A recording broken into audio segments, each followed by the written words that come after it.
എല്ലാവർക്കും നമസ്കാരം. നമ്മൾ ഇന്ന് സംസാരിക്കാൻ പോകുന്നത് ആരോഗ്യത്തെക്കുറിച്ചാണ്. പക്ഷേ ഇതൊരു സാധാരണ ഹെൽത്ത് സ്റ്റോക്ക് അല്ല. പണ്ഡിറ്റ് ശ്രീയാം ശർമ്മ ആചാര്യജിയുടെ ക്യാ ഖായേം കൈസെ ഖായേം എന്ന പുസ്തകത്തിലെ അറിവുകളെ അടിസ്ഥാനമാക്കിയുള്ള ഒരു യാത്രയാണിത്. ഭക്ഷണത്തോടുള്ള നമ്മുടെ കാഴ്ചപ്പാട് തന്നെ മാറ്റിമറിക്കാൻ ശക്തിയുള്ള ചില ആശയങ്ങളിലേക്ക് നമുക്ക് കടക്കാം. അപ്പോ നമുക്ക് വിഷയത്തിലേക്ക് കടക്കാം. എന്ത് കഴിക്കണമെന്ന് ചിന്തിക്കുന്നതിന് മുൻപ് ഒരു ചോദ്യമുണ്ട്.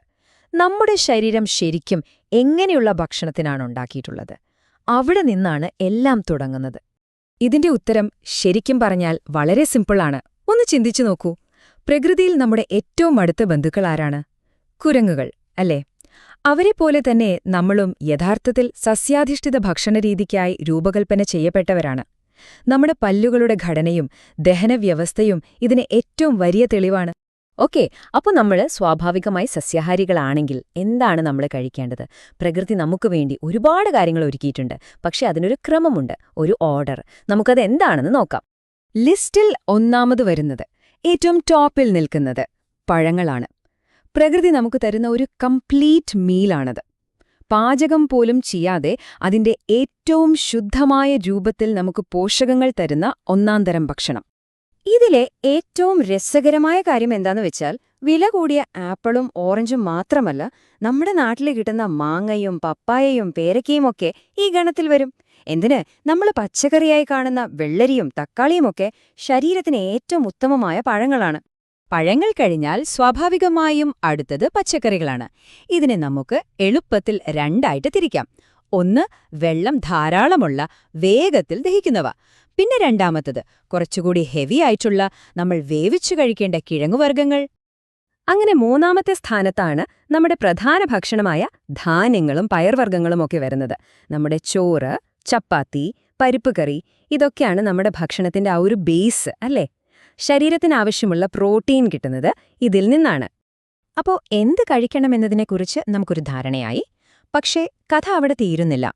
അതിനേക്കാൾ പ്രധാനമാണ് നമ്മളത് എങ്ങനെയാണ് പാകം ചെയ്യുന്നത് എന്നത്. വെറും രുചിക്ക് വേണ്ടി മാത്രമല്ല നമ്മൾ പാചകം ചെയ്യേണ്ടത്. ഭക്ഷണത്തിലെ ജീവൻ നിലനിർത്താനുള്ള ഒരു തരം സാധനയായിട്ടാണ് അതിനെ കാണേണ്ടത്. ഇവിടെയാണ് ജീവൻ തത്വം എന്നൊരു കോൺസെപ്റ്റ് വരുന്നത്. അതായത് ഭക്ഷണത്തിനകത്തുള്ള ആ ഒരു ലൈഫ് ഫോഴ്സ്, അല്ലെങ്കിൽ അതിന്റെ യഥാർത്ഥ പോഷകങ്ങൾ. ഇത് വളരെ സെൻസിറ്റീവാണ്. നമ്മൾ പാചകം ചെയ്യുന്ന രീതി ശരിയല്ലെങ്കിൽ ഇത് എളുപ്പത്തിൽ നഷ്ടപ്പെട്ടു പോവും. ഇതൊന്ന് ശ്രദ്ധിച്ചു നോക്കൂ. ഏറ്റവും നല്ലത്, ഒരു സംശയവുമില്ല, പച്ചയ്ക്ക് കഴിക്കുന്നതാണ്. അതിലാണ് 100% ജീവൻ തത്വവും കിട്ടുന്നത്. അടുത്ത ബെസ്റ്റ് ഓപ്ഷൻ ആവിയിൽ പുഴുങ്ങുന്നതാണ്.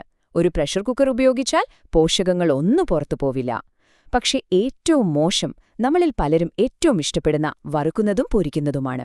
അത് ഭക്ഷണത്തെ ഒരു കരി പോലെയാക്കുന്നു എന്നാണ് പറയുന്നത്.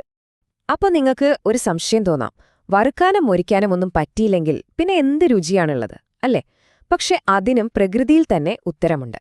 നോക്കൂ, മസാലകളെ രണ്ടായി തിരിക്കാം. ഒന്ന്, ഇഞ്ചി, പുതിന, മല്ലിയില പോലെ നമ്മുടെ ദഹനത്തെ സഹായിക്കുന്നവ. മറ്റൊന്ന്, ഉണക്കമുളക്, കായം, ഗരം മസാല പോലെ ശരീരത്തിന് ചൂടും അസ്വസ്ഥതയും ഉണ്ടാക്കുന്നവ. എപ്പോഴും ഫ്രഷ് ആയിട്ടുള്ളവയാണ് നല്ലത്, ഉണക്കിപ്പൊടിച്ചതിനേക്കാൾ. ഇനി വളരെ പ്രധാനപ്പെട്ട സിമ്പിളായിട്ടുള്ള 3 കാര്യങ്ങൾ. 1, പച്ചക്കറികളുടെ തൊലിയോ ധാന്യങ്ങളുടെ തവിടോ കളയരുത്. ഏറ്റവും പോഷകം അതിലാണ്. 2, വെളുത്ത പഞ്ചസാരയ്ക്ക് പകരം ശർക്കര. 3, സാധാരണ ഉപ്പിനു പകരം ഇന്ദുപ്പ്. ഈ 3 മാറ്റങ്ങൾ പോലും വലിയ ഗുണം ചെയ്യും. ഓക്കെ, അപ്പോ എന്ത് കഴിക്കണം, എങ്ങനെ പാകം ചെയ്യണം എന്നൊക്കെ നമ്മൾ സംസാരിച്ചു. ഇനി അടുത്തത് നമ്മൾ എങ്ങനെയാണ് കഴിക്കുന്നതെന്നതാണ്. അതും ആരോഗ്യത്തിൽ ഒരുപാട് പ്രാധാന്യമുള്ള കാര്യമാണ്. നമ്മുടെ മിക്ക അസുഖങ്ങളുടെയും ഒരു പ്രധാന കാരണം എന്താണെന്നറിയാമോ? ആവശ്യത്തിനു വെള്ളം കുടിക്കാത്തതാണ്.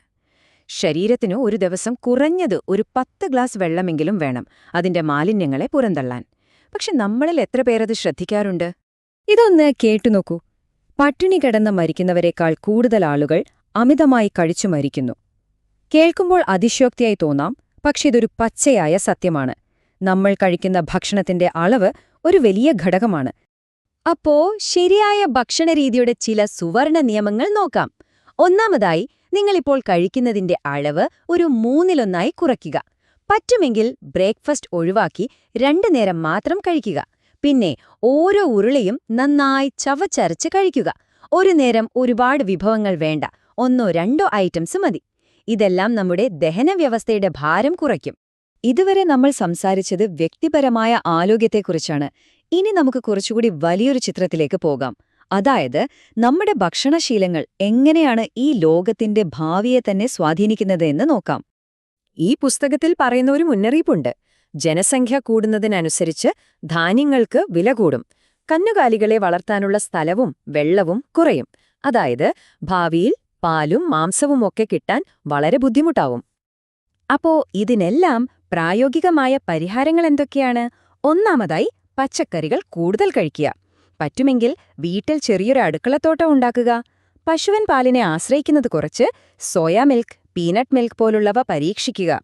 ഇതൊക്കെ ആരോഗ്യത്തിന് മാത്രമല്ല, നമ്മുടെ ഭൂമിയുടെ ഭാവിക്കും നല്ലതാണ്. ഇത്രയും കാര്യങ്ങൾ സംസാരിച്ചു കഴിഞ്ഞപ്പോൾ ഇതിന്റെ എല്ലാം സാരമെന്താണ്? എന്താണ് നമ്മൾ ഇതിൽ നിന്ന് മനസ്സിലാക്കേണ്ട ആത്യന്തികമായ പാഠം? ഇതാണ് ആ പാഠം. ശരിയായ ഭക്ഷണം എന്നത് വെറും ഒരു ഡയറ്റല്ല. അത് ആരോഗ്യമുള്ളൊരു ശരീരത്തിനും ശാന്തമായൊരു മനസ്സിനും സ്നേഹവും കരുണയുമുള്ളൊരു ലോകത്തിനും വേണ്ടിയുള്ള ഒരു പ്രാർത്ഥനയാണ്. നമ്മൾ കഴിക്കുന്നത് നമ്മളെ മാത്രമല്ല, നമുക്ക് ചുറ്റുമുള്ളതിനെയും മാറ്റുന്നു. അപ്പോ അടുത്ത തവണ നിങ്ങൾ ഭക്ഷണത്തിന് മുന്നിലിരിക്കുമ്പോൾ ഈ കാര്യങ്ങളൊന്ന് ഓർത്തുനോക്കൂ. ആ ഒരൊറ്റ ചിന്ത മതി വലിയ മാറ്റങ്ങൾ തുടങ്ങാൻ. ഈ വിവരണം കേട്ടതിന് ഒരുപാട് നന്ദി.